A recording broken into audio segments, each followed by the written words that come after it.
I knew about D'Angelico only because I bought his guitar strings.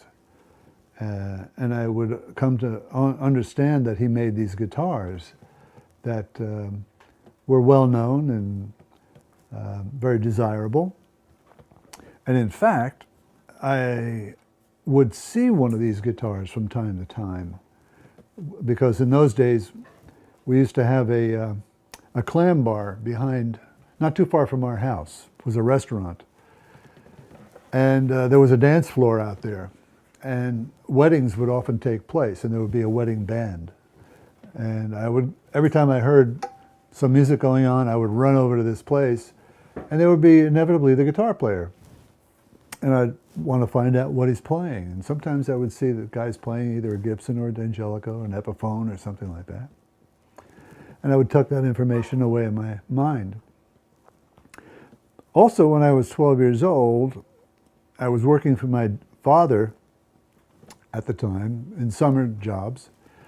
And in front of the shop, I would sit there on this little wooden box, scraping plaster lamps, because we had a section where we made lamps as well. And so that was my job. And I'd sit on this box in the summertime and watch all the trucks go by, servicing the delicatessen, servicing this restaurant over here. They would all come through the back where our shop was. So all this activity back and forth. In the middle of that was this one guy who kept coming and parking behind the insurance agency, and he would bring out a guitar case and go inside with it.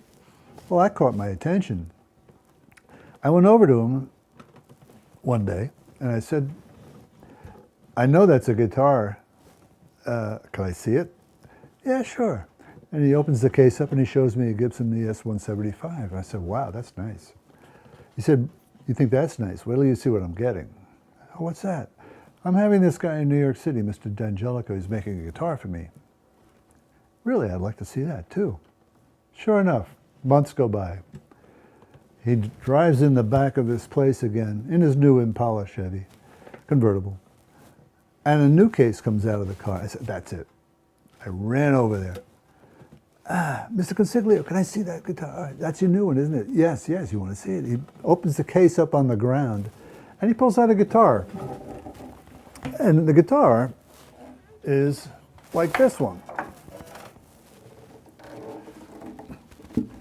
It was brand new. You could smell the lacquer on it still.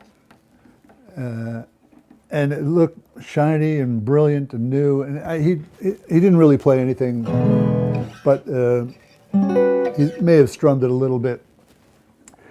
And I was so impressed with that, even though it didn't really fit in with the solid body electric guitar that I had in my mind by that time. I said, well, it's cool, but it's not cool. And I remembered that guitar forever. And the guitar never left town. It was always with the owner here in town. Later on, I would come into this guitar, which is a 59. It's the year, 58, excuse me, the year before the 59. His was a 59, this is a 58. This once belonged to George Benson, and I restored it. It belongs to my collection now.